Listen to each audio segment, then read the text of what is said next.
Good afternoon to one and all. We welcome you all for this section 3. I am extremely honored and privileged to introduce Dr. N. Ponpandiyan sir, Professor and Head, Department of Nanoscience and Technology, Bharathiar University, Coimbatore. Sir graduated in Physics from Manonmaniam Sundaranar University, MSc and MPhil in Physics from Ayanada Janaki Ammal College, Madurai Kamaraj University. He completed doctorate from University of Madras in 2003, then served as Research Associate, Indian Institute of Science, Bangalore, worked as visiting scientist in Free University of Berlin, Germany from 2003 to 2006. Sir completed postdoctoral degree at University of Rostock, Germany in 2007 and moved on to University of Nebraska, Lincoln, USC for second postdoctoral. Then Sir joined in Bharathiar University on 2008 and served as a reader, then as associate professor, then professor and as professor and head for nanoscience and technology, Bharathiar University, Coimbatore from 2015 to till date. His research interest areas are nanomaterials and thin films, magnetic materials, energy materials and sensors. Sir also served as Director, IQAC Nodal Officer, AISHE, Board of Governor and Coordinator for Incubation Center for RUSA, President for Institution Innovation Council, Senate Member of Bharathiar University and Coordinator for DST FIST and UGC SAP. Sir is recipient of various meritorious awards, fellowships, including Tirumati Meera Vaira Prakasham Gold Medal for securing first rank in MSc Physics, Young Scientist Award from International Union of Crystallography, Senior Research Fellow Award from Council of Scientific and Industrial Research India, Best Faculty Award Senior from Nehru Group of Institutions, Fellow of the Academy of Sciences from the Academy of Sciences, Tamil Nadu, Distinguished Paper Award from Association of Chemicals and Sensors in Taiwan, Senior Scientist Award in Physical Sciences in 2016 by Government of Tamil Nadu. Sir is a recipient of 7 sponsored projects worth about 220 lakhs. Sir also guided 8 PhD students and 8 students are pursuing completed 19 MPhil students and 46 MSc students. Research excellence is revealed by Sir's incredible citations above 7,220 with 46 H index. Sir published excellent findings in well-indexed journals like Nature Materials, Material Science and Engineering, International Journal of Hydrogen Energy, Journal of Materials Chemistry, ACS Applied Materials and Interfaces. With this amazing record, I am happily inviting Dr. N. Ponpandiyan sir. Welcome you, sir.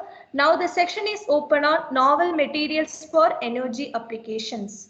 Now the section is over to you, sir. Thank you, madam. Thank you for your nice introduction about me. First of all, I thank the organizers, especially Dr. Pongodi, for giving me the opportunity to deliver in this Atal Academy faculty development program. Today, in the third session of this particular program, I am going to deliver my lecture on novel material for energy applications. Okay, before starting my lecture, I like to share my slide. From that, I can start 1 minute.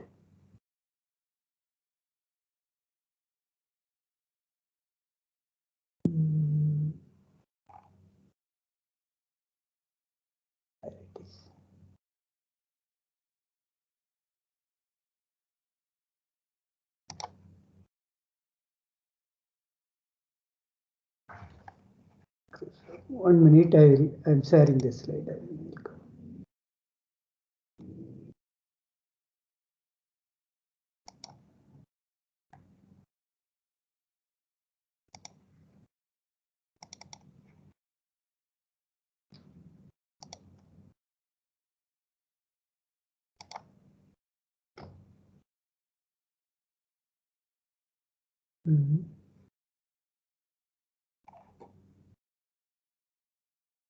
Where is this slide?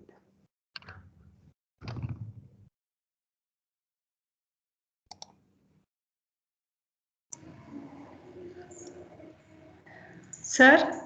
Yeah, I just share my slide and come. Okay, Or sir. use.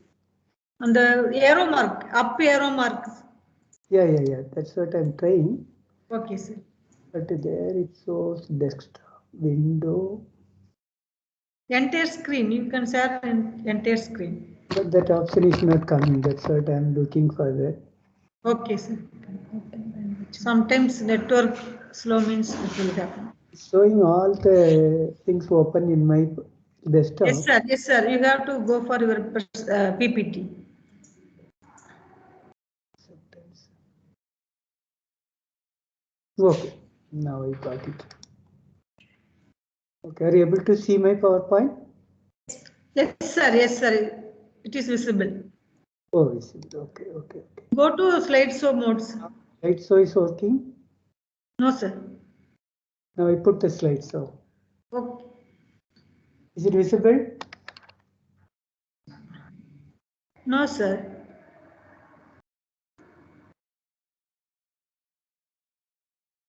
In the slideshow mode only. Now I have removed. Okay, sir. Maybe slow network. Now please check it.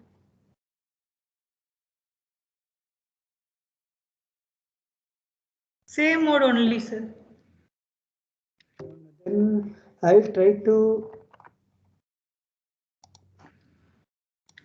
Go for next slide. No. What I can do is, Okay, sir. instead of that, I can go for the entire desktop. That will be fine. Sorry. Now the desktop is visible, no? Your PPT is visible, sir. Now, Oh, yes. Now, okay, sir. now full screen mode, no? Yes, sir. Yes, sir. Okay, this is the entire desktop I am sharing you. Okay, sir. I can start from here. Okay, my topic is a novel material for energy application. This is what the today's topic. You all know that this is one of the very interesting topic in the modern era of research. Nowadays, everybody is talking about the energy materials. The energy is a major requirement for everything that everyone knows. Again, the energy deficiency is another important problem. You all know that the problem with the fossil fuel. Now you know the rate of the. Sir, excuse me, sir. Yeah. Sorry for the disturbance. Kindly adjust the camera. Yes, yes. It's now okay. Okay. The energy requirement is a very, very important thing. For example, you all know that the problem with the fossil fuel, now the rate of petrol and diesel, how much that everyone knows. Based on that, there are a lot of products also depends, but even then the price is a very, very highest one. And again, this have a lot of deficiency also. In the future, we may not get it the fossil fuel. We should not depend upon that particular things. Okay, that is a thing. We have to go for another renewable energy sources. Okay, we all know that because of the increasing cost.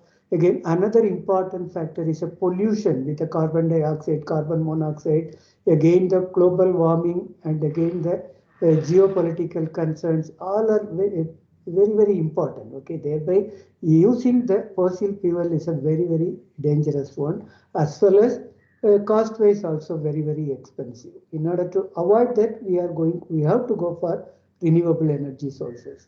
Again, in order to reduce all the issues which I have mentioned now, in order to reduce all the issues, it is very important to go for the renewable energy sources.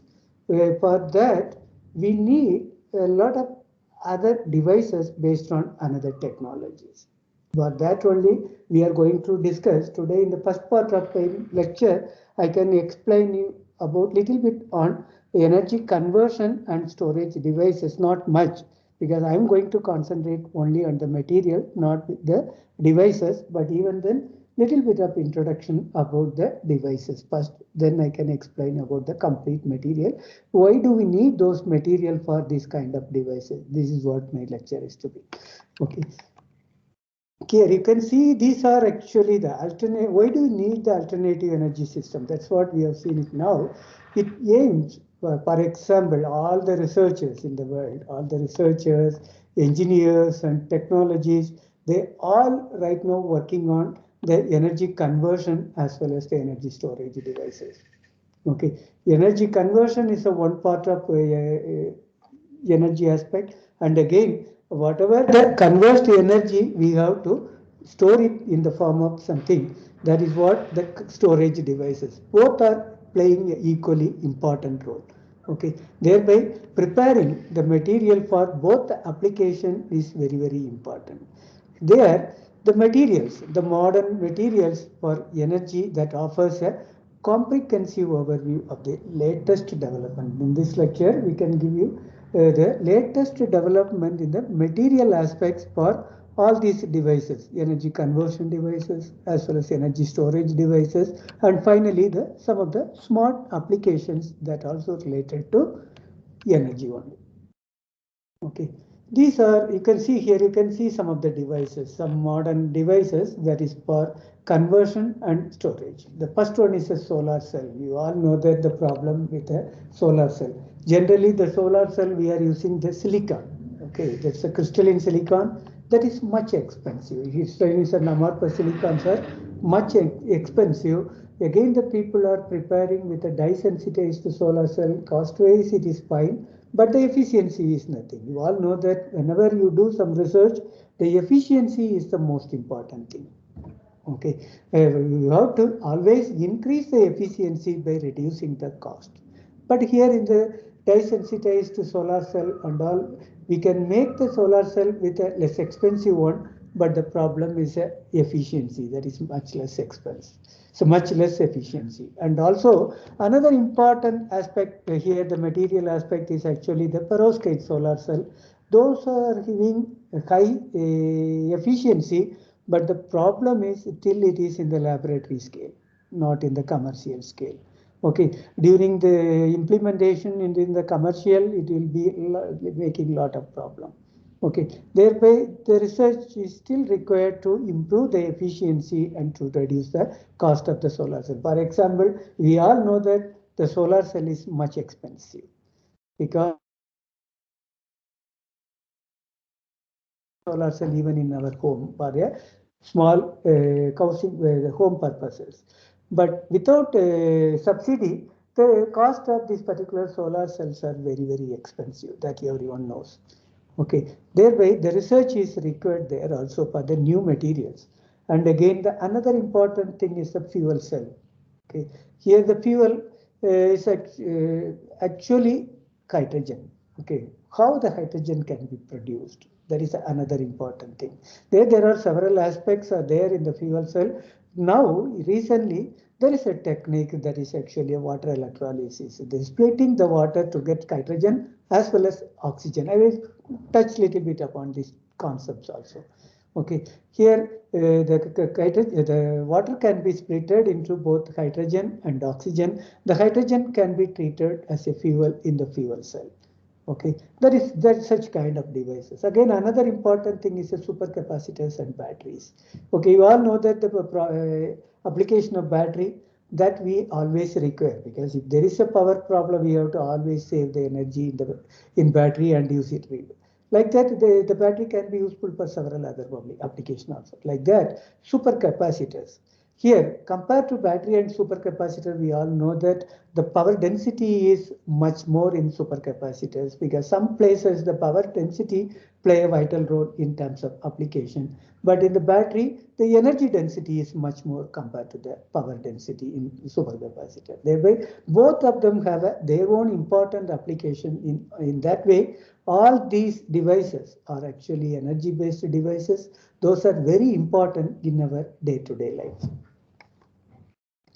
Okay, here the supercapacitor. First one is a supercapacitor. Okay, you all know that these supercapacitors are an inevitable source that towards energy storage. Okay, compared to battery, it can store more power.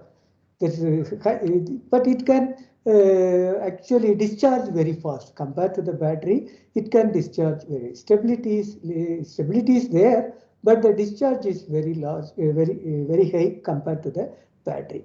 But in the battery, the energy density is outstanding. That's why it can withstand long time. Again, this supercapacitor have an excellent reversibility compared to the conventional capacitors, as well as the battery is true. Okay, battery compared to battery and conventional capacitors, the supercapacitors have a reversible, excellent reversibility. Thereby, you can utilize for longer duration. That is an important thing. Again, here we all know that the supercapacitor that is consists of two porous electrodes, that is anodes and cathodes. Again, in the center there is a membrane which separates the positive and negative plate. That is actually called as a separator. Okay. Again, these electrodes are actually electrically connected with ionic liquid that is called the electrolyte. Based on the electrolyte also, this behave. Again, in the anode and cathode, the people are using several catalysts. Okay, these catalysts play a vital role in this kind of supercapacitor to improve their efficiency. These catalysts that are the new materials which I am going to explain. The new catalysts that can enhance the properties of this particular supercapacitor. Again, in this there are different types of supercapacitors. You all know that one is a double layer, electric double layer capacitance, and again the pseudo capacitors. Okay, here these electric double layer capacitors is mainly made up of activated carbon previously. Now people are using several nanomaterial for making this kind of capacitance. Again, here the capacitance that arises due to the charge separation at an electrode and electrolyte interface. This is what the picture explains about that. I am not going to concentrate much on the device. That's what I mentioned. I'm going to concentrate only in the material in the later part of my lecture. Again, in the pseudo capacitance, it can be made out of the metal oxides as well as the conductive polymers. Here, that can utilize the charge transfer pseudo capacitance arising from the reversible Faradic reactions that occurring at the electrode surface. That is a principle in the pseudo capacitance. In the EDLC, in the electric double layer capacitance, these are the material can be used to fabricate the particular activated carbon, carbon nanotubes, graphene, again carbon nanofiber. There is, you all know that there is a one-dimensional structure that will give much improved electrical properties. That is the reason it can be used in the EDLC. In the pseudo type capacitance, there are some conducting polymers, metal oxides, metal hydroxides, again metal sulfides, metal organic framework, and again MAXIMs. Okay, all the materials can be used to make the pseudo type capacitors. Okay, here this is actually again a comparison table among the electric double layer capacitors, pseudo capacitor, and hybrid capacitor. Hybrid means again combination of EDLC and pseudo capacitors. Here you can see the first one, that is in the EDLC. There generally the activated carbon or carbon is used as an electrode material. Here in the pseudo capacitor, metal oxides and conductive polymers that can be used as a electrode material. Here in the hybrid capacitor, it can combine both the carbon as well as the metal oxides and conductive polymer. The combination of all the things can make a hybrid capacitor. Again, in the case of EDLC, the charge storage mechanism is through the electrochemical double layer formation. That is a non-Faradic process. Here it is in the Faradic process. In the case of pseudo capacitor, it is in the Faradic process. There, the charge is stored through the redox reactions. Again, the charge is here in the hybrid. In the case of hybrid capacitor, the charge is stored both by Faradic as well as the non-Faradic processes. Okay. Final important one is actually this is a that have a low eddy current, again good rate capability and good cyclic stability. As well as here that have a high capacitance. This particular pseudo capacitor have a high capacitance and again again low rate capacity too. Again in the hybrid capacitor, again the combination of both EDLC as well as the pseudo capacitor. Okay, again the battery, you all know that how it works. The battery cell, that is again the three main parts, you all know they look like a capacitor. This anode, cathode as well as the electrolyte that separate the two electrodes. And again when the battery is connected with the circuit, you all know, due to the chemical reaction occurs, that causes the electrons flow, that will give the electrical current. Okay. Now, another important aspect is actually, I have already mentioned about the water electrolysis. They're splitting the water into hydrogen and oxygen. Okay, here you all know that this splitting the water means you need some energy. Okay, that energy may come from different sources. One is actually the in the person in terms of electrochemical, you have to give some electrical power to split the water into hydrogen and oxygen. Again, photoelectrochemical also possible. For example, if you put the water in the sunlight or some xenon lamp, thereby also you can give photoelectrochemical process also. Where there from the light you can get some energy to split the water, and again we can make a hydrogen and oxygen out of that. In that way you can split the hydrogen and oxygen. Here also you need some catalytic material in this process. Okay, these catalytic materials are mostly semiconducting material that should have the band gap in the range of 1 to 3 electron volt. Okay, here for example, here this particular one of the most promising solution of renewable storage is to convert the renewable energies into chemical fuels that can be easily stored and transported. In that way only you can get a best renewable energy source. For example, in the case of hydrogen, that have a highest gravimetric energy density among all chemical fuels, that of 142 million joule per kilogram. Okay, here the upper that is actually with the upper heating value, that is considered as the ultimate clean energy carrier. Okay, because here in this process the end product will be again the water. Okay, but you all know that the other processes, for example, if you make a thermal power, there the coal is the main source, the output will be lot of carbon dioxide and many other gases evolves out of that. Okay, again in the fossil fuel you all know that a lot of carbon dioxide and carbon monoxide emission. Like that, every energy sources that again in the atomic power station, the radiation is the biggest issue. But here during the water electrolysis, this is a perfect green energy source. If you split the water and get the hydrogen, again the end product will be again the hydrogen will take the oxygen from the atmosphere and again it will be converted into water.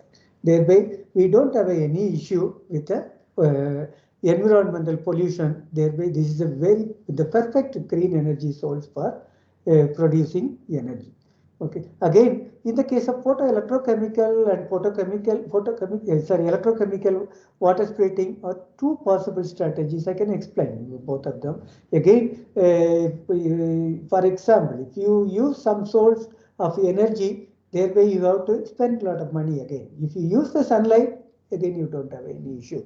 But using the sunlight, we have still lot of again another problem because of the absorption layer, that is actually the semiconducting layer, that should have certain band gap. Based on that band gap only the sunlight will be absorbed. Again, this hydrogen production process is actually again the CO2 carbon dioxide free, and again requires only water and electricity. Small so electricity is little bit only, but not much. Thereby you can split the water into hydrogen and oxygen, because you all know that now the oxygen is one kind of problem, because you need a oxygen too.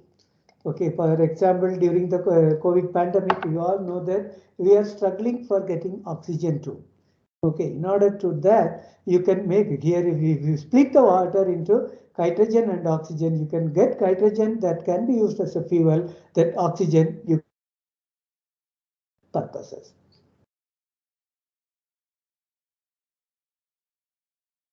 Again,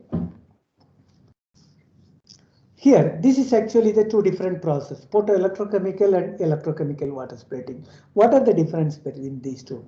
For example, in the case of photoelectrochemical water splitting, devices require much larger electrode area than the electrochemical water splitting. Okay, because the area is very important one.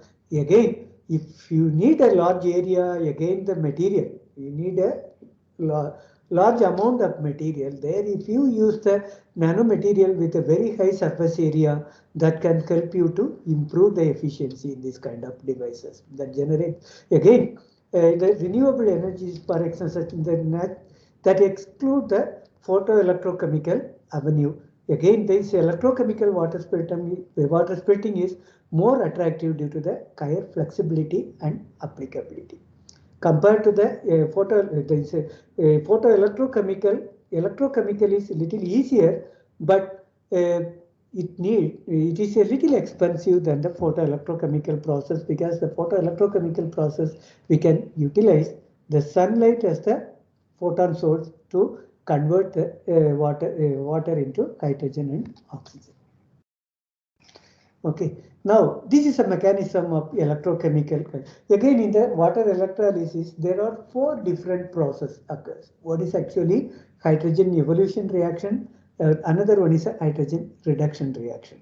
And one more is actually oxygen evolution reaction, and final one is an oxygen reduction reaction. In all those 4 processes, you can extract hydrogen and oxygen. Okay, here in the case of electrocatalytic hydrogen evolution reaction, that essentially an electrochemical process where always the redox reaction taking place between the electrode and electrolyte interface. Here you can see in the, that also happen in the 2 media, one is the acidic media and alkaline media. In the alkaline and acidic, the process is a little different. You can see here this particular equation. These hydrogen ions react with the electron, that will be the again the hydrogen ion. This is the hydrogen here. Now this hydrogen and react with the hydrogen ions and the electron. From that you will get the hydrogen. Okay, this is a half cell and full cell reaction. I can explain you what is a half cell and full cell reaction in the later. Here, these 2 hydrogen will provide you the hydrogen atom. Here, this is a hydrogen evolution reaction that involves 2 successive steps. Okay, what are the 2 successive steps? The first step here, for example, at the beginning of the hydrogen evolution reaction, the hydrogen ions adsorbs on the catalyst surface. Catalyst only we have to provide. Okay, usually the platinum as a catalyst, that is highly expensive. You all know that the platinum is a highly expensive one. Thereby, it is not useful for making the devices. Okay, in order to have alternate material, we have to do research and find out the alternate material. That's what the research is going on. Now, here this H plus ions absorbs on the catalyst surface to form an adsorbed hydrogen atom. This is the H star means there is an adsorbed hydrogen atom, where star represents the active sites on the catalyst surface. This is the first step, that is a Folmer step or the discharge step. Folmer step or discharge step. What will be the second step again? Here the adsorbed hydrogen atom, this hydrogen that combine with again the hydrogen ion and an electron to form a hydrogen molecule. Here this is actually Hirosky step or the electrochemical desorption step. This particular step is called it as Hirosky step or the electrochemical desorption step. Then alternatively, instead of this Hirosky step, there is an alternative step. There the hydrogen the molecule could be formed via the Tafel step. Okay, there we can measure the Tafel slope. Based on the Tafel slope value, we can represent this is a 1 electron conduction process, 2 electron or 3 electron or 4 electron conduction process. All those things we can identify, which is also known as the chemical desorption step. That is the combination of 2 hydrogen adsorbed hydrogen on the catalyst surface. Okay, this is in the case of acidic media. Now, what will happen in the alkaline media? In the case of alkaline media, this here again this is electrocatalytic HER process. Here again this also involves 2 steps. What are the 2 steps? Okay, here at the beginning of the hydrogen evolution reaction, again this hydrogen ions, hydrogen ions absorbed on the catalyst. Okay, what will be the catalyst? That we have to provide, generally the platinum again. That adsorbed on the catalyst surface to form an adsorbed hydrogen atom This is again like the previous one. That's the same step like a phone. Sorry.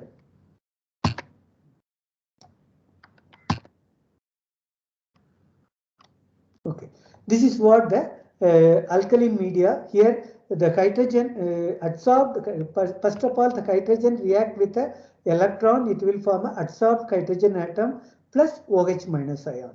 This adsorbed hydrogen atom plus react with the water molecule and the electron. This will form the OH minus ion plus hydrogen.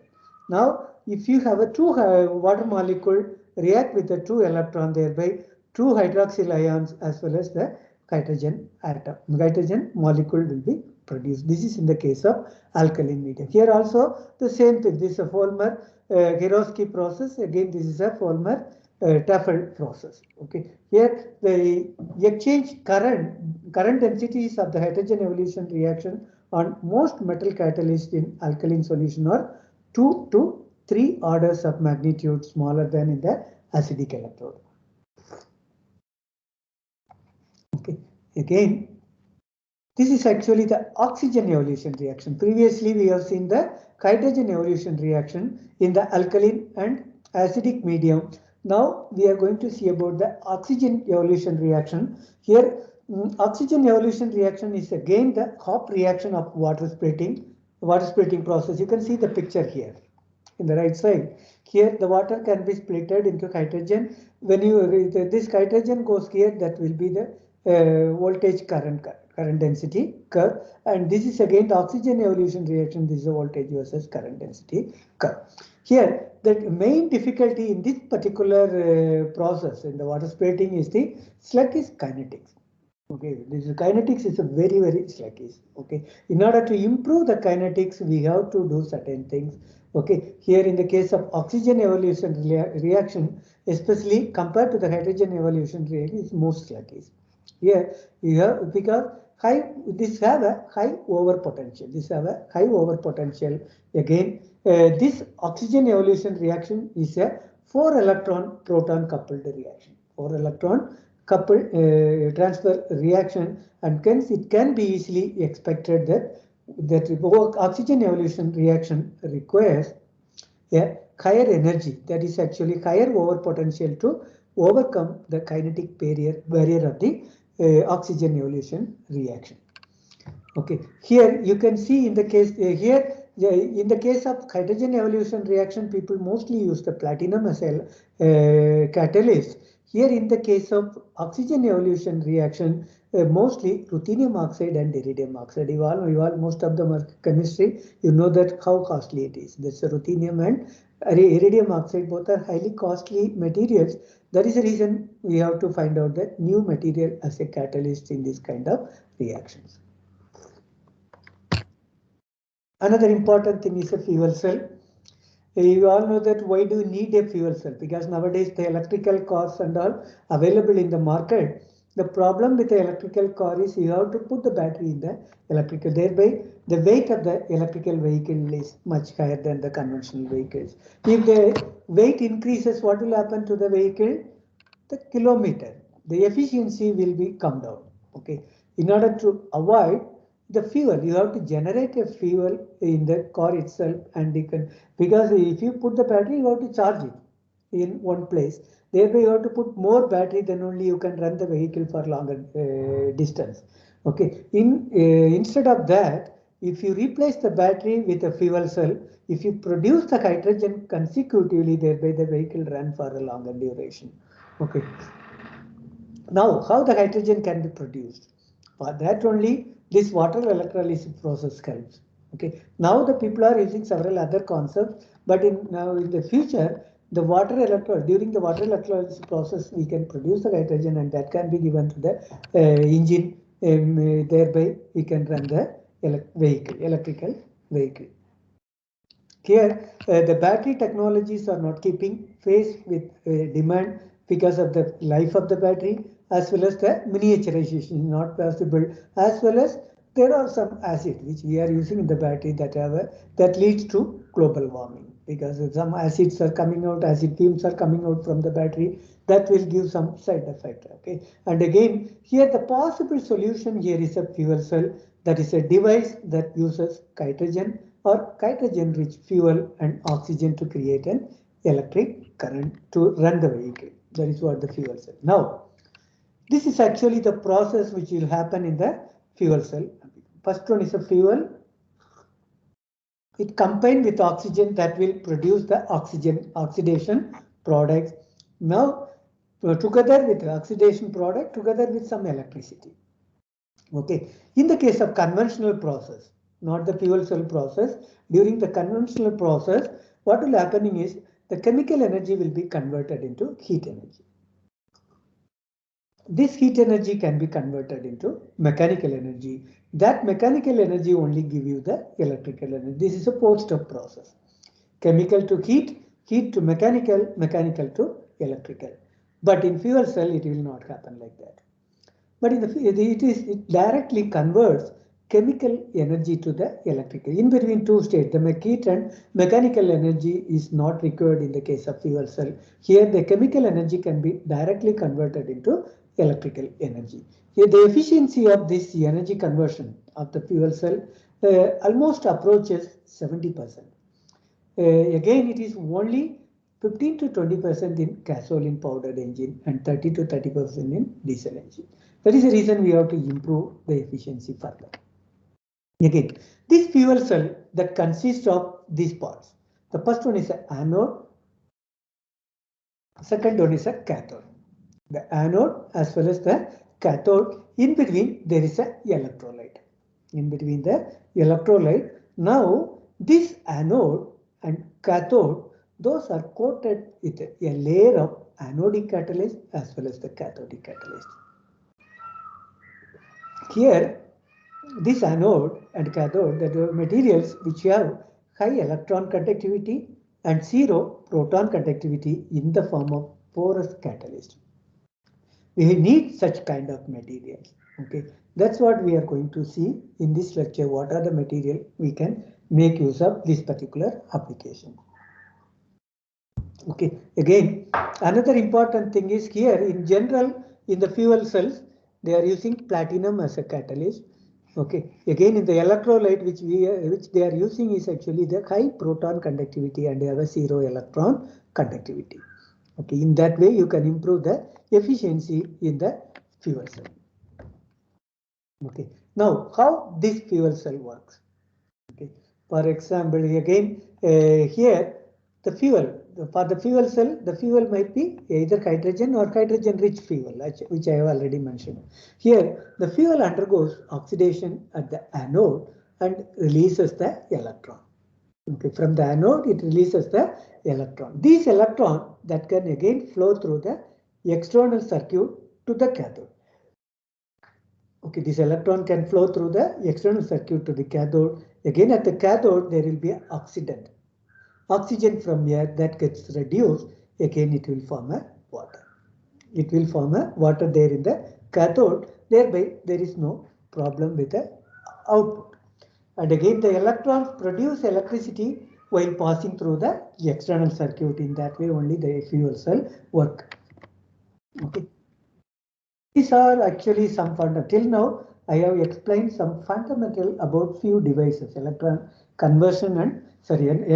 conversion and storage devices. Now I can directly move to the material aspects. Okay, here you can see these are actually the activities of materials and energy divisions here. Okay, what are the material that can be useful for several applications? In the case of photovoltaics. Okay, what is the photovoltaics? Again, this is for solar cell applications. 1 minute. In the photovoltaic materials, okay, here what we need, what kind of materials we require. Okay, here it explains the underlying physics of new experimental observation design and new photovoltaic material with high efficiency and low cost. The problem is it's there. There are a lot of materials available for the photovoltaics. Many of the materials are still not under commercial. Okay, some of the materials are already in the commercial stage, but that have a lot of problem. What will be the problem? Again, the efficiency, because you all know that the silicon-based solar cells that can be able to make a efficiency of 16 to 20%. Up to 20% of the sunlight only can be converted into the electrical energy. Again, the perovskite solar cells that can convert more than 40% of the sunlight to the electrical energy. The problem with that particular material is still it is not used for commercial purpose. It can work only in the glow boxes. Okay, that is the reason there is a problem. Like that, again in the nanomaterial based dye sensitized solar cells the people are used to make, there also a lot of problem exists. The efficiency that can reach maximum of some 10% or something. Okay. Okay. Now the people are doing with some heterojunctions. Okay, heterojunctions. Thereby they have wanted to increase the efficiency. That also not become completely successful. Thereby the people are still working on the solar cell materials.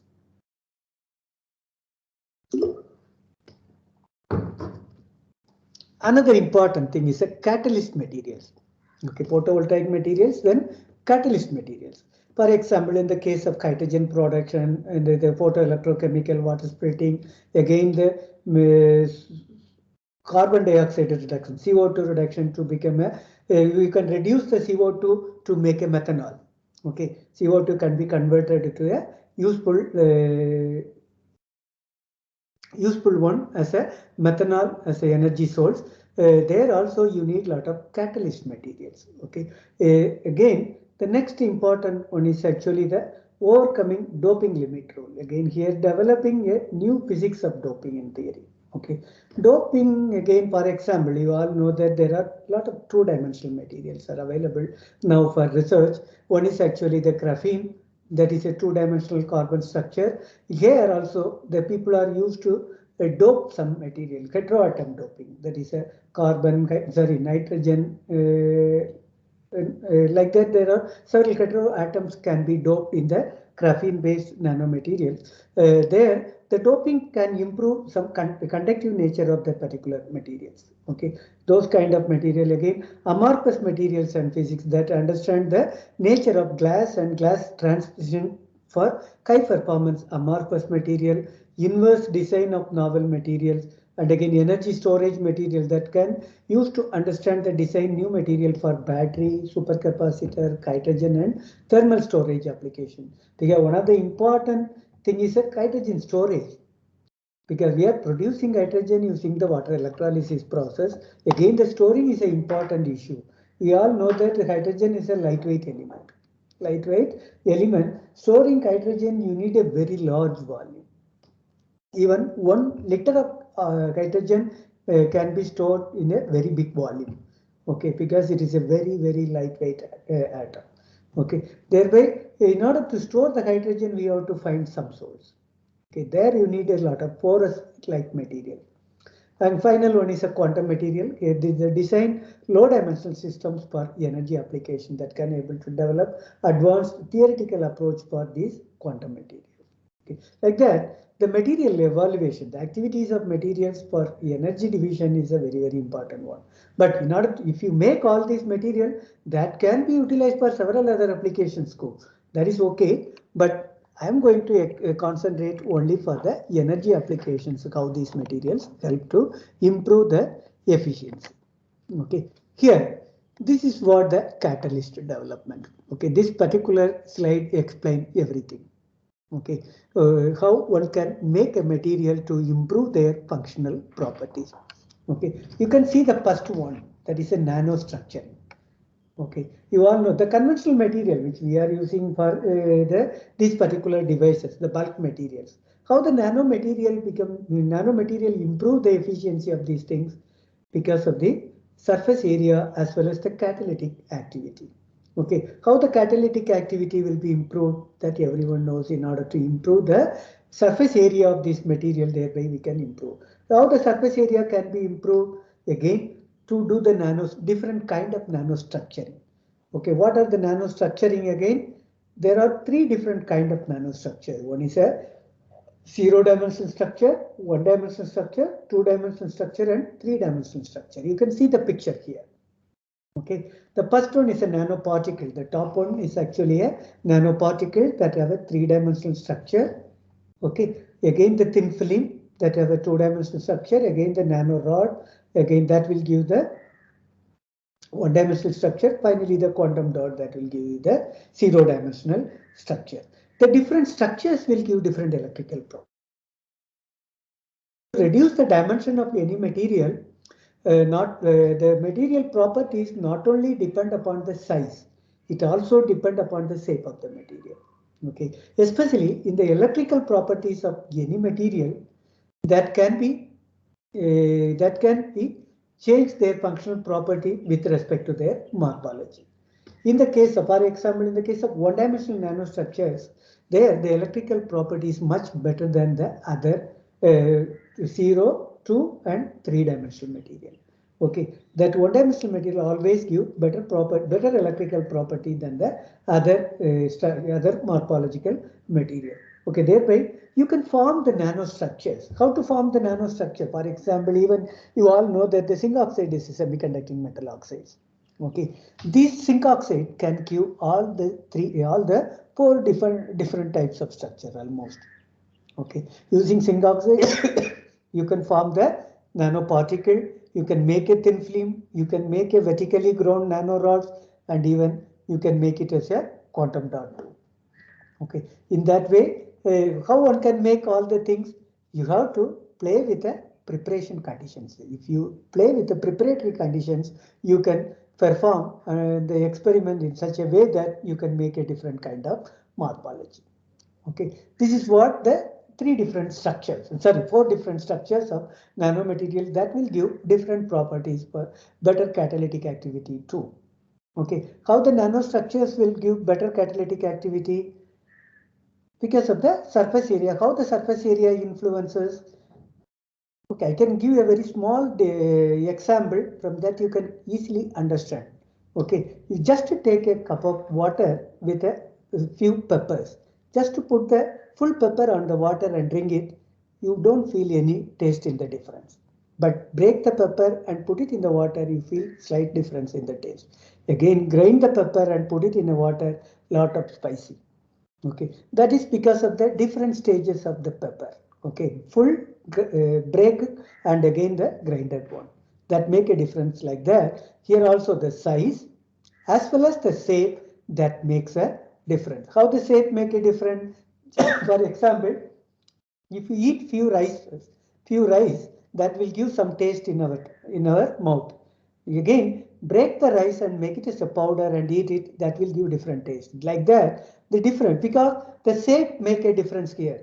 The rice have a spindle shape. You know that the powder has sometimes the spherical shape, and again the minute powder that here the catalytic activity will be different in both the cases. Okay, thereby the size and shape play a major role here. And again, the next important one is a support. In this material, for example, we are preparing the graphene-based material. Okay, graphene-based material, there we are doping external element, foreign element on that. In the semiconductor also, you can dope some other foreign element. Thereby, you can change the band gap or tuning the band gap to improve the functional property.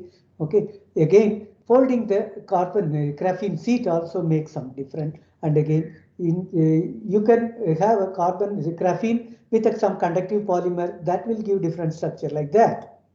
Okay, here this support to make a composite to make better performance in the material. And again, shape, which I have already explained.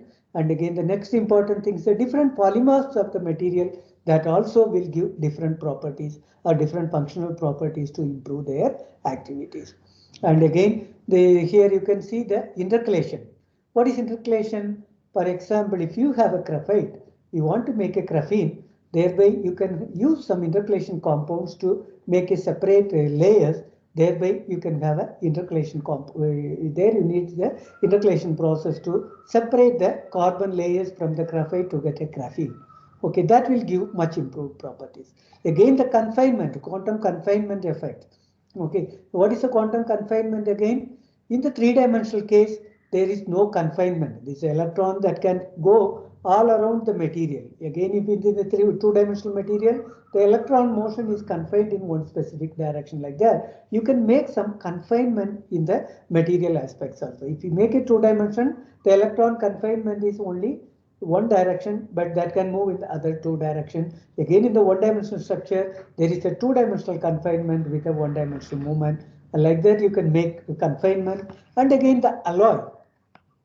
If you make alloys of different material, that also improve the material property, material functional properties to improve their conductivity and several other properties. Again, absorbate. You can absorb some of the material in the top of your prepared material. In that way also you can improve the efficiency in this kind of material. And again, final one is actually the core cell structure. The core material will be one thing, and again the coated surface, in the surface of that particular material, you can coat some other material that will give some improved efficiency in that. In that way, you can tune your material for the functional properties which you require. For example, in terms of energy application, the electrical conductivity and all very, very important. For that, you have to tune the material in any one of these particular aspects. Or if you want to use it for some other biomedical applications or anything, there you have to tune it in a different way. Okay, here in order to change the morphology or reduce the dimension, thereby you can increasing the number of active sites. Thereby the performance will increase. Here in these aspects, here the intercalation, confinement, adsorbate, in this structure here, increasing intrinsic activity of the material, thereby you are improving the functional properties of those materials. Okay, this is what the material preparation. Now, here you can see these are actually some of the material for sustainable energy production systems. Okay, starting from here, you can see this here. I have classified the material into two different types. One is a traditional materials, and another one is a emerging new materials. Okay, emerging new material. In the case of traditional material, you can see the nanocrystals, again the conventional 2D materials. You can see here, this is a carbon nanotube, graphene, and all actually conventional nanocrystals, and again the conventional 2D materials. Again, this is actually the conductive polymers. Okay, another important as well, this is polyaniline, polypyrrolene, and these are actually the conventional conductive polymers. Okay, again, another traditional material is actually here you can see metal oxides. Okay, these are actually metal oxide, niobium oxide, vanadium pentoxide, manganese oxide, all are actually metal oxides. Again, here you can see again the metal nitrides. Here the metal nitrides. You can see iron nitride, titanium nitride, vanadium nitride, and all there. That can be these are actually the new material. These are all these nanocrystals, conducting polymers, again metal oxides are actually the traditional material which everyone use it for this kind of applications. But in the emerging new material, you can see there are a lot of new material. The nitride based material, metal nitrates, and again the another important kind of material is actually called it as a MXenes. Okay, I can explain you all the materials one by one in the later part of my lecture. Okay, again, there is actually another type of material that is a metal organic framework. Okay, metal organic framework. Again, another kind of metal, phosphate metals, phosphate metal oxides. Again, these are phosphorus, boron and phosphorus based materials. Okay, these are actually the emerging new material which can be useful for the future energy devices. Okay, here you can see the carbon-based, conducting polymer, metal organic, MXenes, again metal oxides, layered double-edged perovskites, carbon organic framework, and all those materials. All those materials that can be useful for making this kind of devices. Okay, now I can directly move to the 2D materials. How the two different types of 2D materials that can be useful to make this kind of devices. Okay, Again, these all are, which I have displayed in this picture, all are actually the two-dimensional structure. All are having the two-dimensional structure. Okay, here this is actually hexaboron nitrate. Again, this is actually transition metal dichalcogenides. That is molybdenum sulfide, tungsten sulfide, and all that comes under this particular one, transition metal based dichalcogenides. And again, this is a metal organic framework. Metal that is also having the two-dimensional structure. This one, there is a metal organic framework. Again, the carbon-based organic framework that also will give the two-dimensional structure. This is a MXene. Again, layered double hydroxides. Again, oxides. Again, the metal-based two-dimensional structure. Like that is the two-dimensional structure itself that can have different sets of materials, different kinds of materials. Here, these 2D layered structures having the very large active surface, especially you all know that the graphene that have a very high surface area. Graphene have a very high surface area. Because of the very high surface area, that have a lot of active sites on their surface, thereby it will behave like a very good catalyst.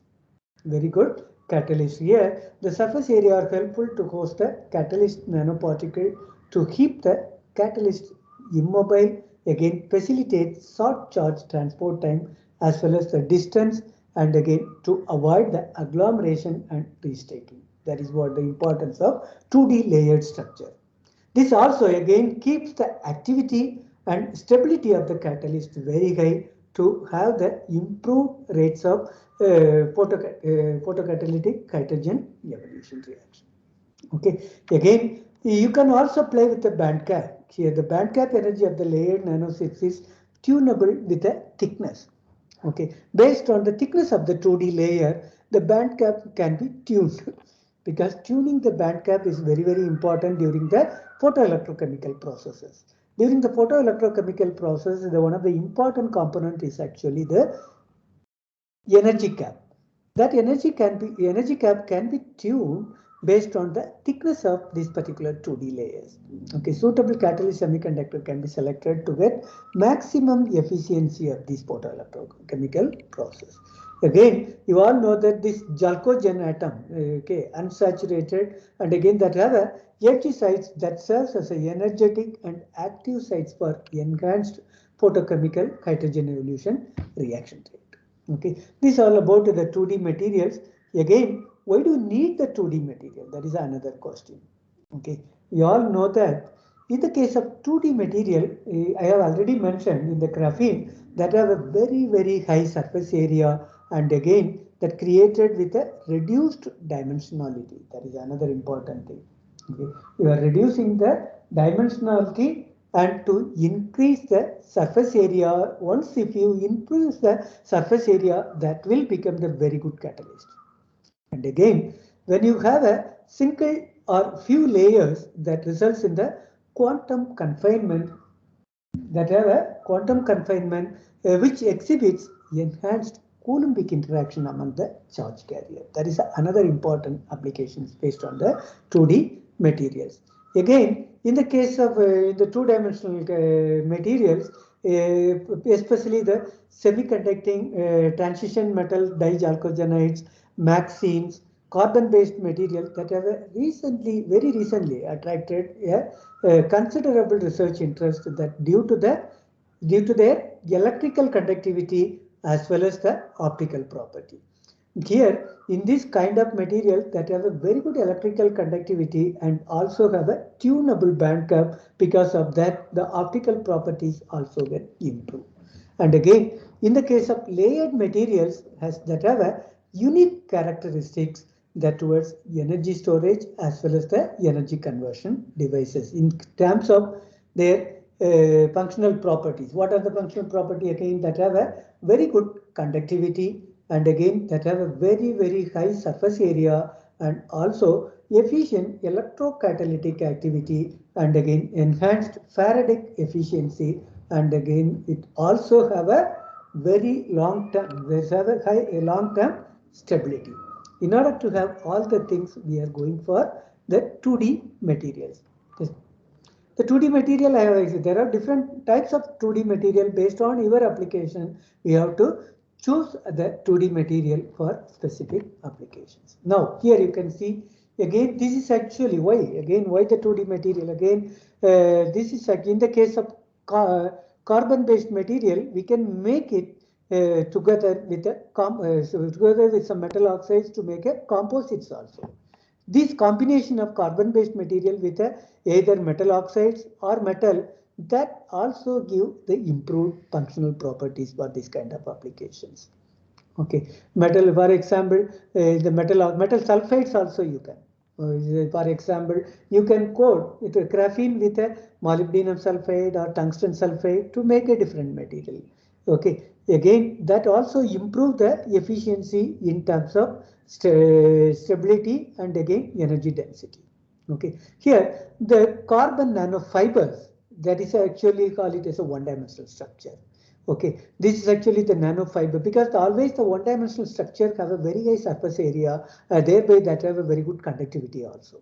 Here, these carbon nanofibers that possess a very large surface area, again high active sites for electron transfer, and again that have a huge porosity. That is another important thing.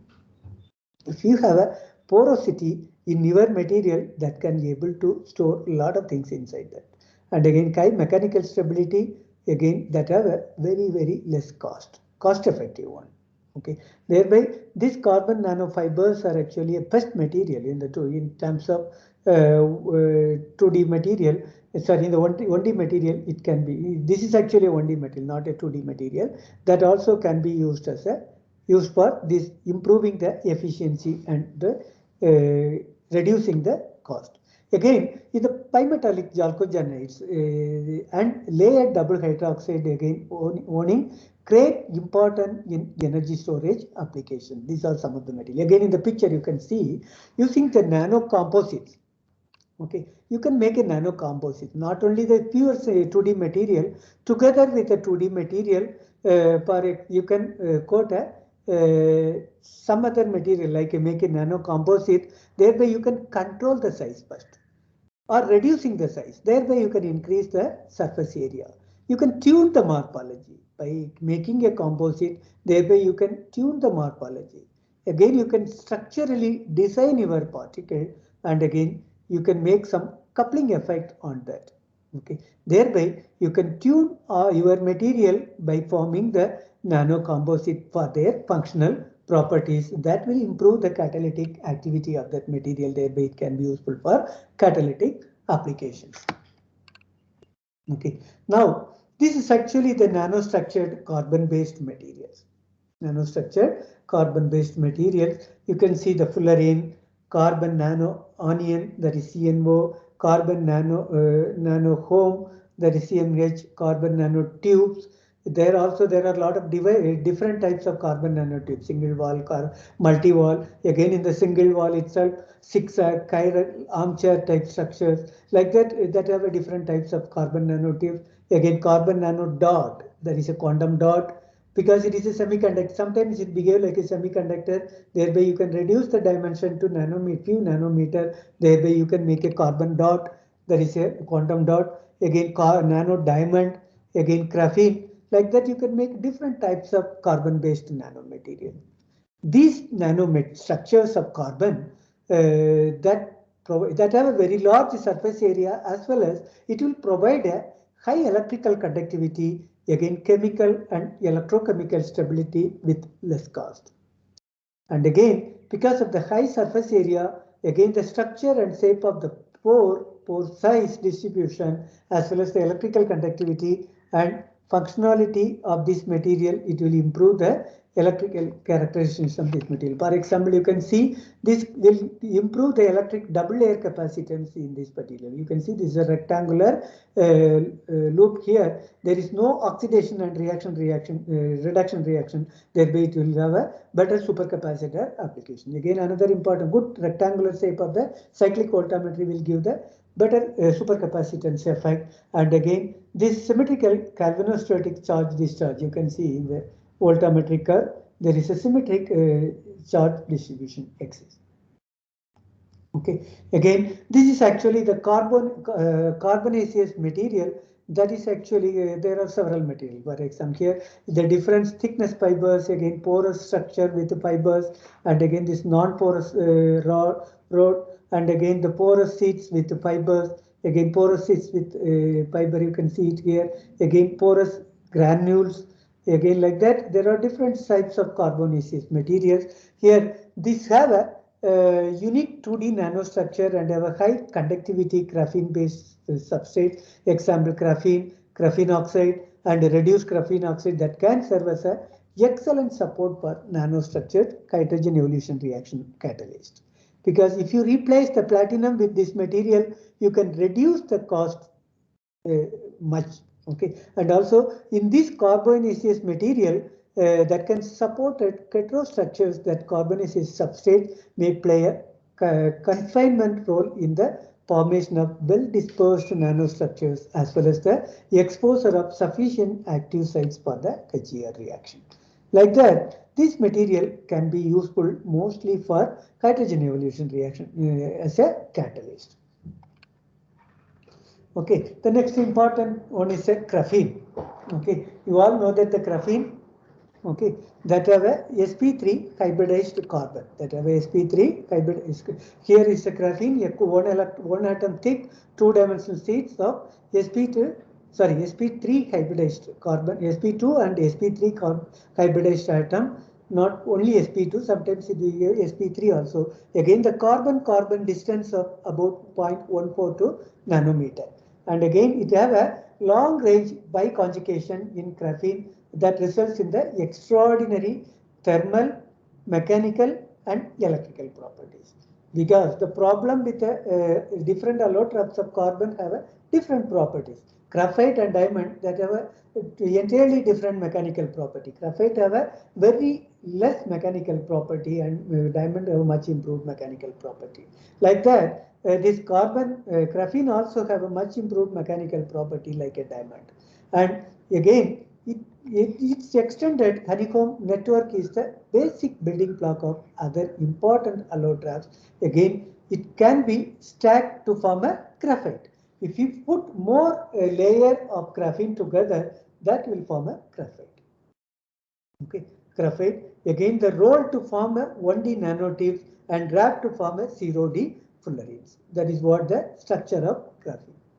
Okay, this is again the heteroatom doped graphene. Here what we are doing is we are doping nitrogen to improve the conductivity in the graphene. Okay, in the defect sites we are putting some metal, some metal nanoparticle, carbon atoms, as well as the metal nanoparticle, again nitrogen doping. All the things can be doped. Thereby you can improve the functional properties of that particular metal. Here there is a n-dope, this is a pristine, this is a n-doped one, and again this is a n-type dopant, how it will improve the band structure of the carbon. Okay, here you can see this is a nitrogen doped graphene. This is a heteroatom, one of the heteroatom, that is a nitrogen doped graphene oxide. Here the nitrogen doping can happen in different places. In the case of pyridinic structure, you can see the nitrogen doping happens here. But in the case of pyrrolic, the nitrogen doping happens here. In the case of graphite, you can see it's the center that the nitrogen occupies in the center of the ring. Okay, these three structure of binding that can be tuned based on the preparatory conditions. All the three have a different properties. This is a preparation technique, how to prepare that particular doping. Okay, this is the entire process, how one can do that. Okay, now this is actually the graphene-based material for the flexible electrode. Because now we all know that the electrode, some places which can be used for the purpose of as a flexible electrode. For example, now in cloth, some of the cloth, for example, in the military and all, their dress itself, they have like certain sensors. The soldiers have a certain sensor in their dress itself. There, the flexibility is a very, very important thing. Here, the graphene that can be used to form a flexible electrode also. Here, the graphene is composed of pure carbon in a single layer with a two-dimensional structure, that provide a very large surface area that everyone knows that here this graphene based film is ultra thin, that also flexible, and again that have a lightweight. Okay. To address these issues, again the graphene based macrostructures with 3D porous networks such as aerogels, foams, frameworks and sponges that have recently attracted considerable interest in to make the flexible electrode in this kind of devices. Okay, these are some more flexible electrode devices, flexible graphene based network. Okay, this is the first one, that is a graphene foams. This is actually graphene rods and foams, and again this is a graphene micro tubings, again graphene fibers, and again graphene spheres. All the things can be made by changing the preparatory conditions of these kind of materials. Okay.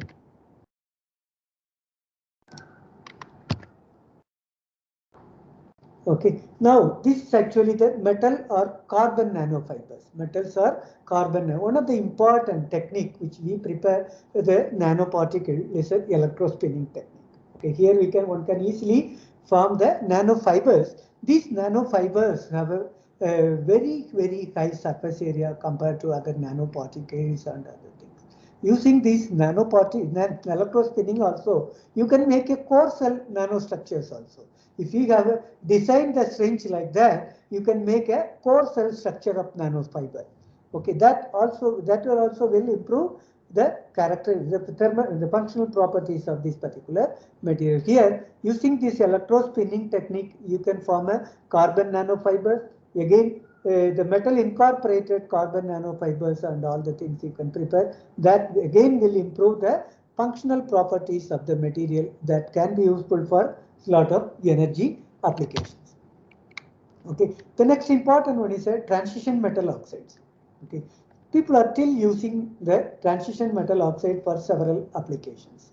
Here, the main reasons would be look for the special characteristics of the transition metal oxide that include the challengeable valence.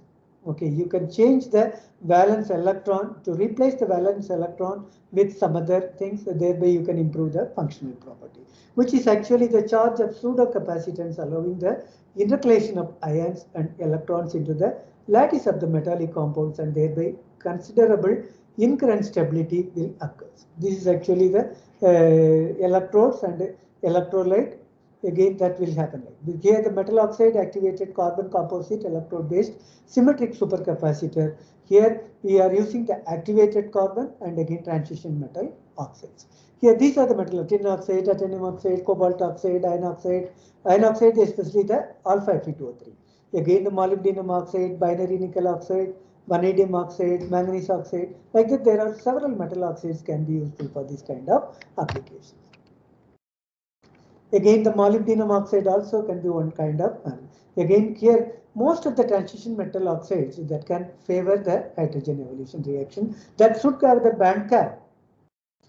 These are actually the semiconducting material that should have a band cap of around 1 to 3 electron volt. Then only it can be useful for hydrogen evolution reaction. Here, in the case of few transition metal oxide based heterostructures, so the attractive hydrogen evolution reaction performance in the acidic solution.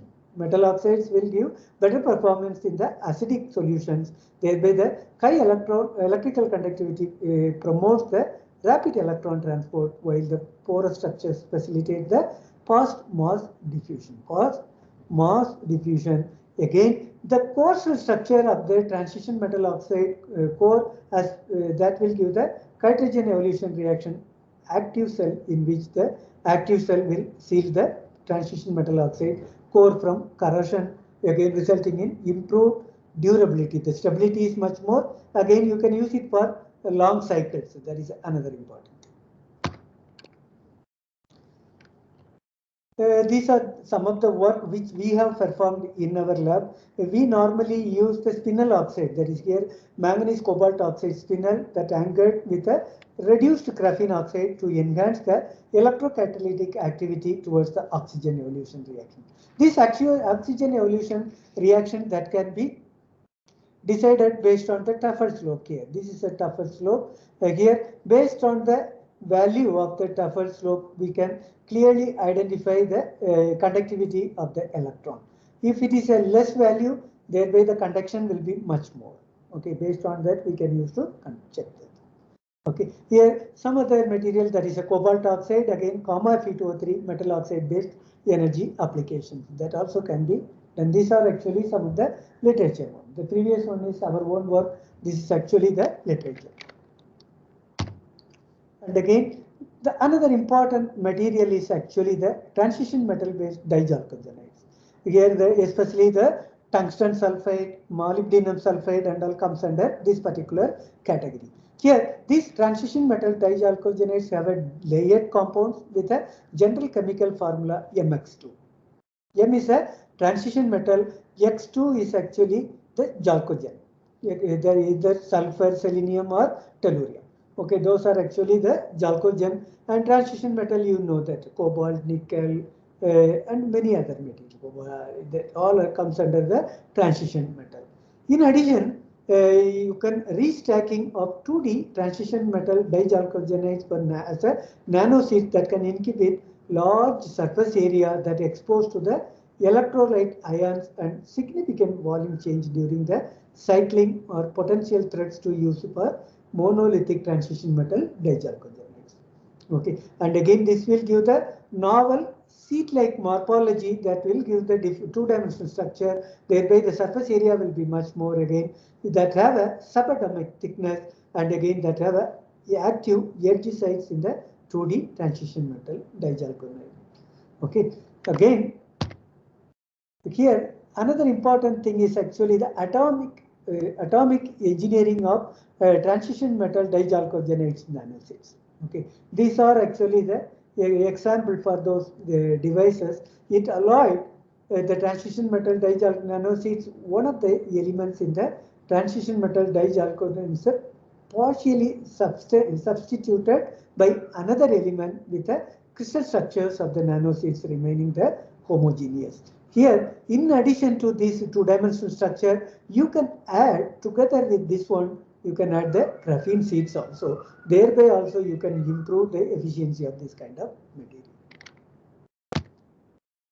Okay, again the transition metal chalcogenides and phosphates as pi-functional catalysts. You can add the pi-functionalized, you can add the chalcogenides with the phosphates. Thereby, you can further improve the efficiency of the catalytic activity. Thereby, this can be useful for energy applications further.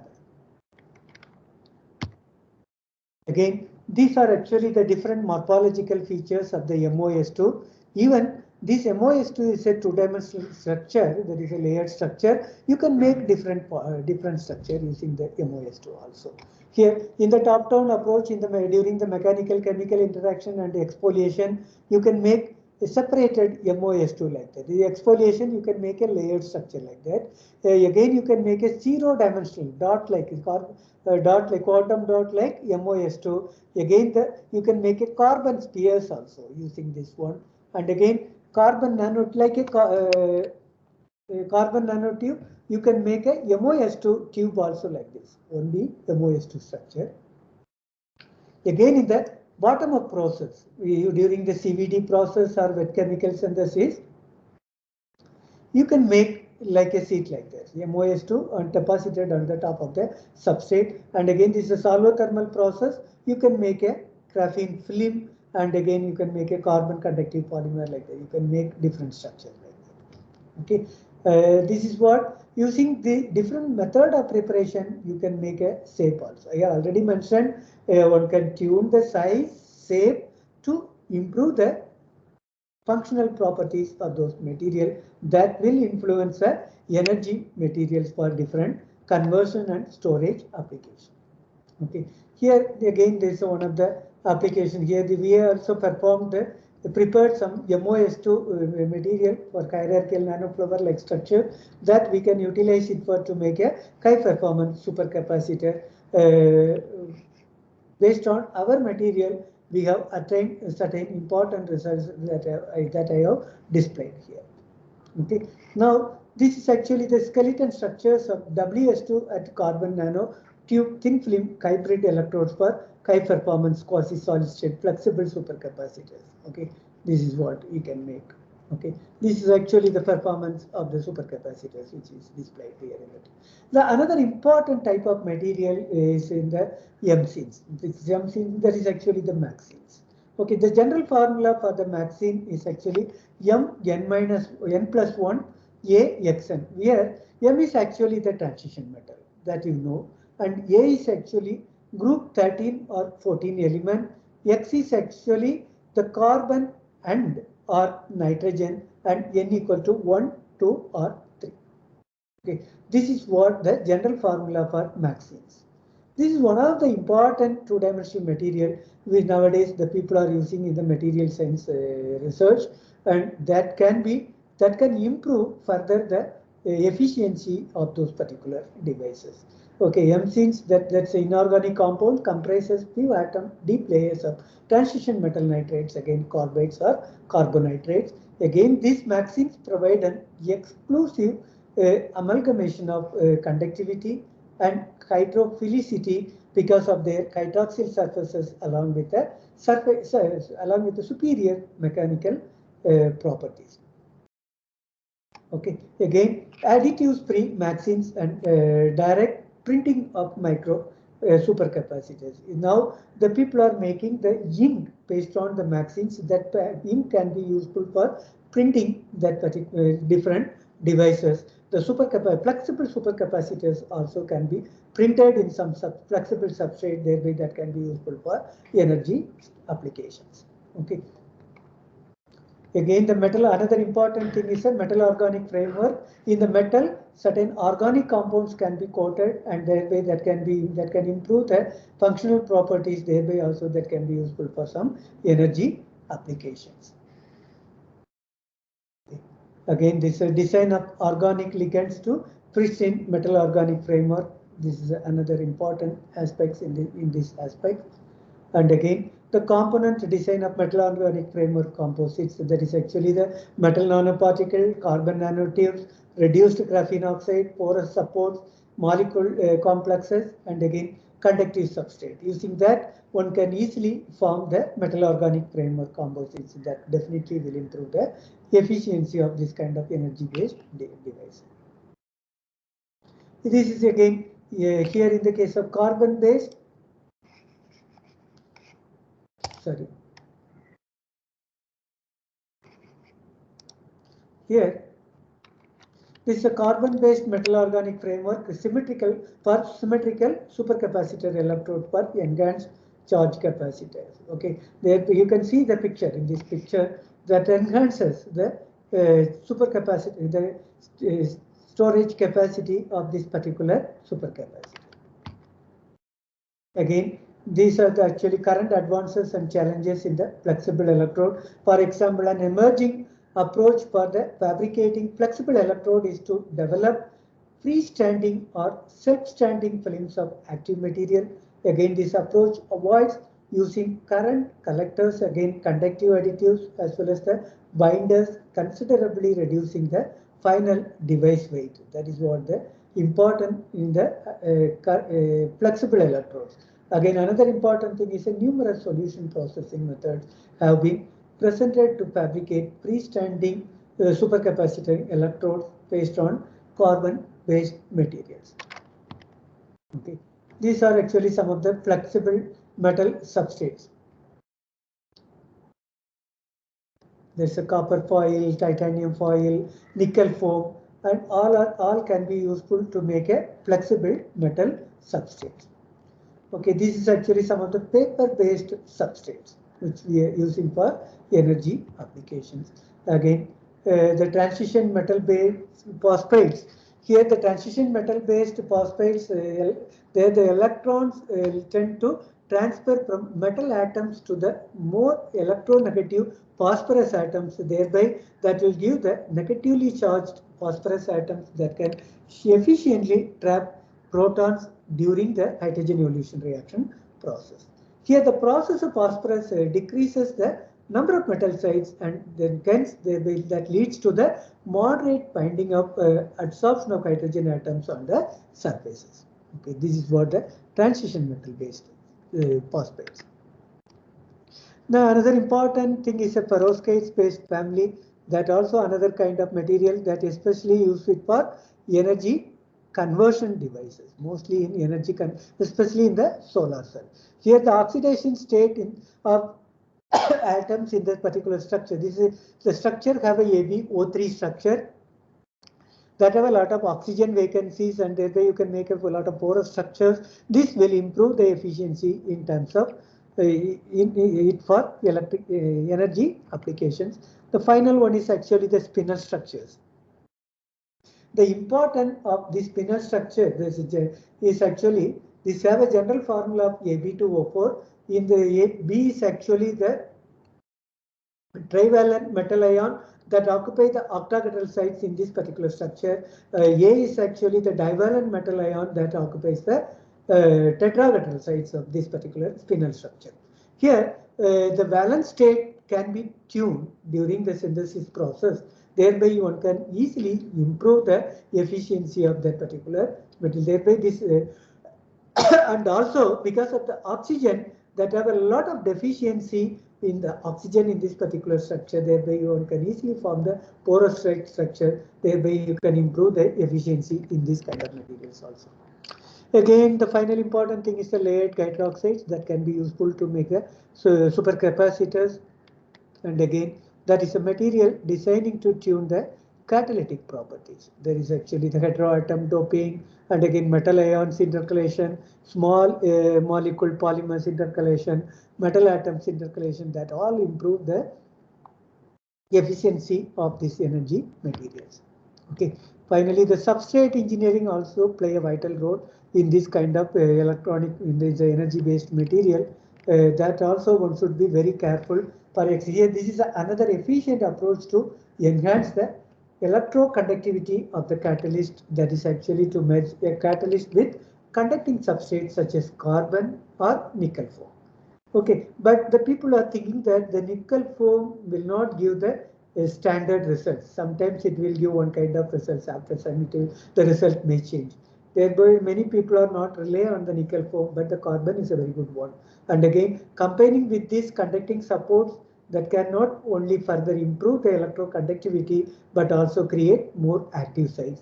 Again, this nickel foam and again the stainless steel mesh are actually demonstrated as high performance and stable electrocatalyst for hydrogen evolution and oxygen evolution reaction respectively.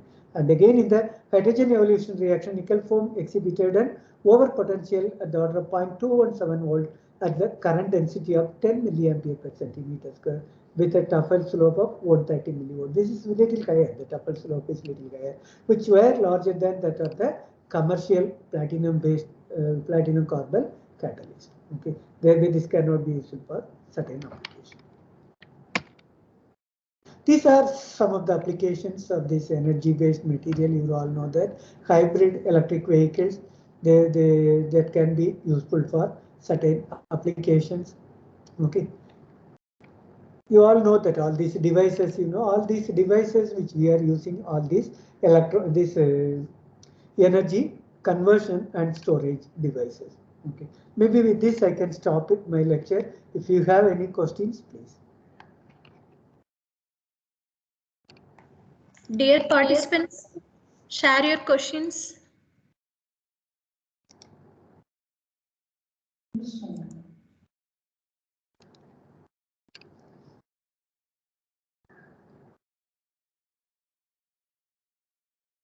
Dear participants, share your questions.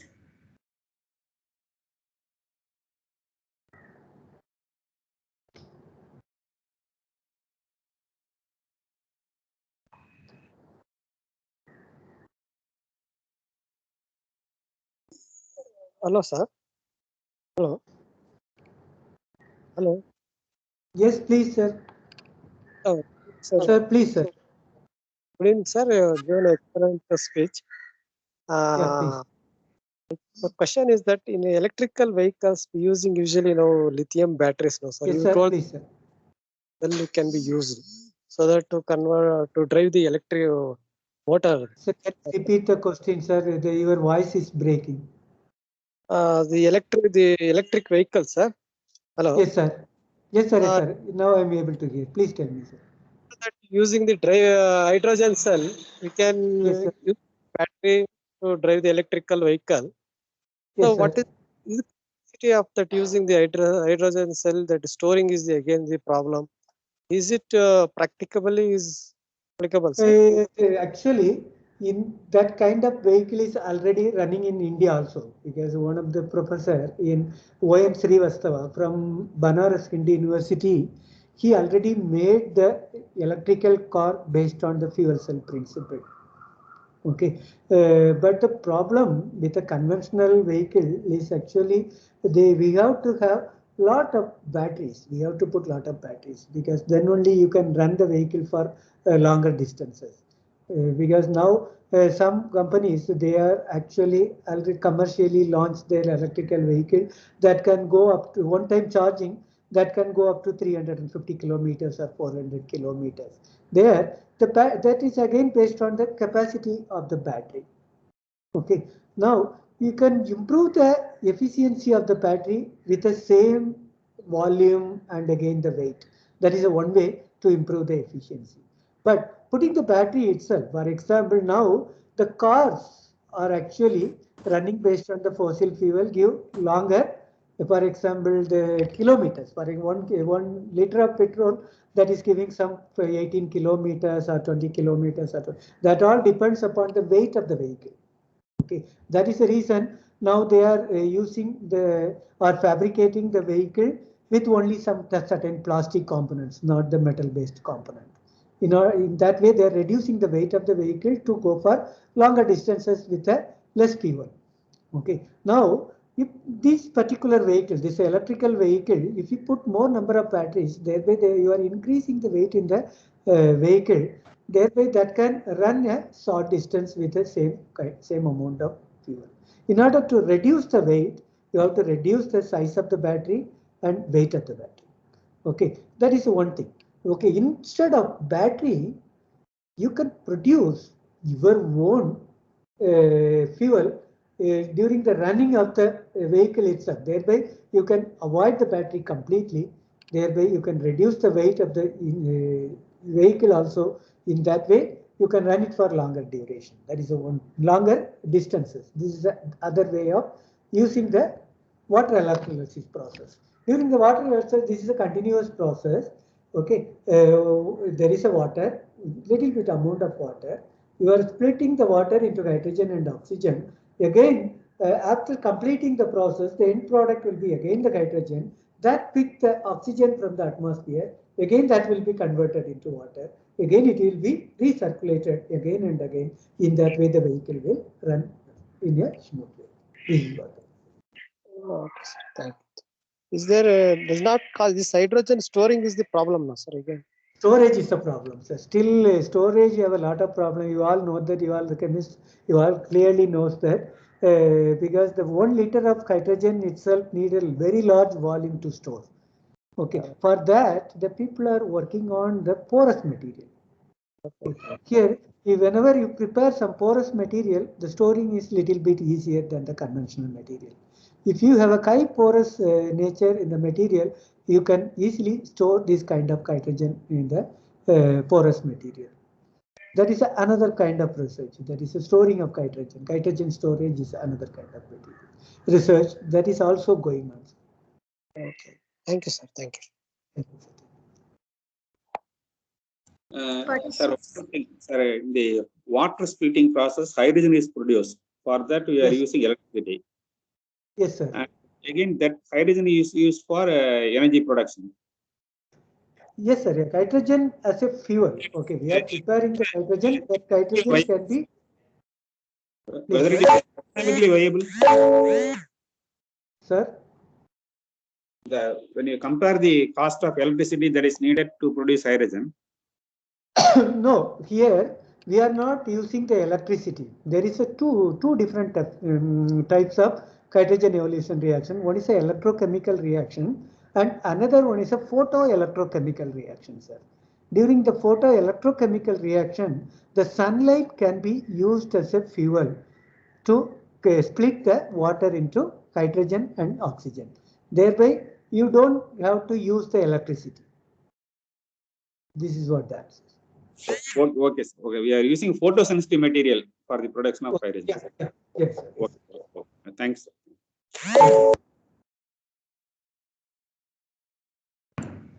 Any other questions, participants?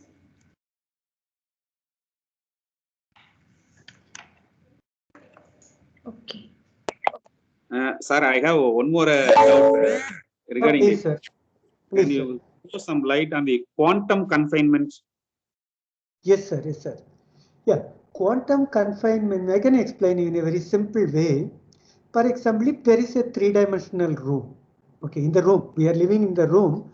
In the room, you can able to walk all the three distances, all the three directions, X direction, Y direction. Again, you can jump, thereby you can move all the three directions.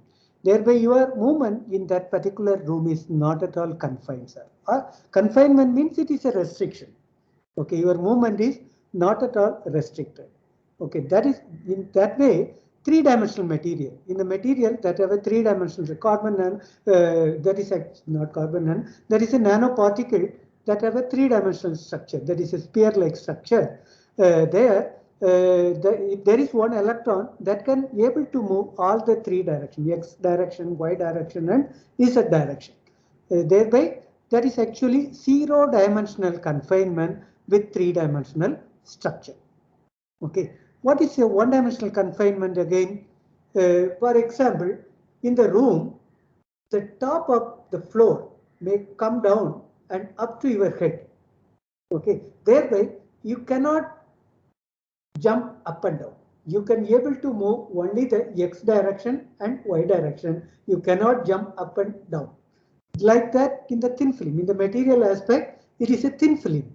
Okay, that have a two-dimensional structure. You consider the A4 size paper that have a length of some 30 centimeter and the width of some 15 centimeter or something. Okay, compared to this length and width, the thickness is a negligible one. That is the reason that A4 size paper is called it as a two-dimensional structure. If there is an electron in that particular thin film, that can be able to move X and Y direction, not the Z direction. Thereby, it is a one-dimensional confinement with two-dimensional structure. Again, the next confinement, that is a two-dimensional confinement with one-dimensional structure, that is a nanorod. For example, in the same room, already the top floor is up to your head. Now, one of the wall may move to the other, just one or 2 feet away from the other wall. Thereby, you can move only one direction. You cannot move the Y direction. You can move only the X direction. Like that, the nanorod or nanotube or any one-dimensional structure have electron. If there is electron, that can move only one direction. Thereby, it is a two-dimensional confinement with one-dimensional structure. Finally, the quantum dot that have a zero dimension. There, you have one more wall. Thereby, you can move one direction. That wall also you can move it to the other direction. There, you can move 1 or 2 feet away from that particular room. Thereby, you can stand in only one corner of that particular room. Your movement is completely restricted in all the directions. Thereby, it is called it as a three-dimensional confinement or restriction with one zero-dimensional structure. This is what the confinement effect. Okay, I hope you can understand this confinement. Yeah. Yes, sir. It's a wonderful explanation. Thank you, sir. Thank you. Thank you. Thank you. Thank you, sir, for your elaborate discussion on energy storage devices like supercapacitors, fuel cell, and HER, water splitting, storable renewable hydrogen energy, 2D materials for energy-based applications, nanostructured carbon-based materials, atomic engineering of TMD nanoseeds, machines, and applications of energy-based materials. Thank you, sir. Thank you, madam. Thank you for the opportunity to deliver. I thank Dr. Pongadi for giving me the opportunity to deliver the lecture in the Atal Academy workshop. Thank you. Thank you, sir. Thank you very much for your vibrant session. Thank you, sir. Thank you.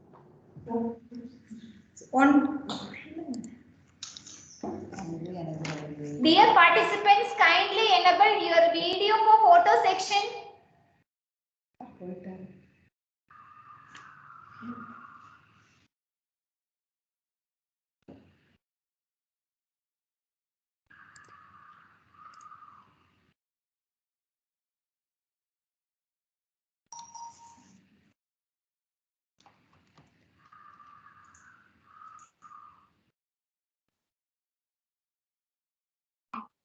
Ma'am, you have disabled the video. We can't mute on our video.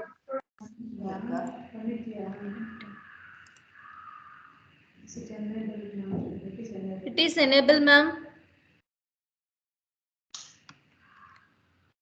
Now it's enabled, ma'am. You can turn on your videos. Thank you.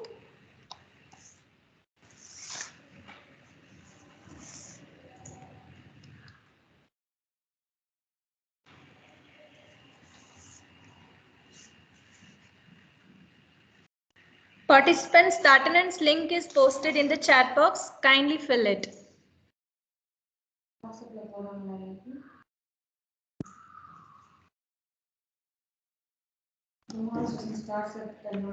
Dear participants, thank you all for your active participation and cooperation in the second day FDP program. Let us see you tomorrow morning sharply at 10 a.m. Tomorrow's schedule will be shared in the WhatsApp group. After completing attendance form, you can leave the meeting. Thank you.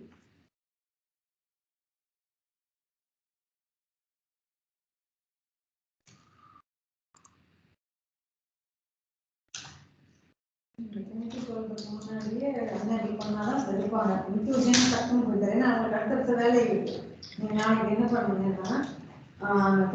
much.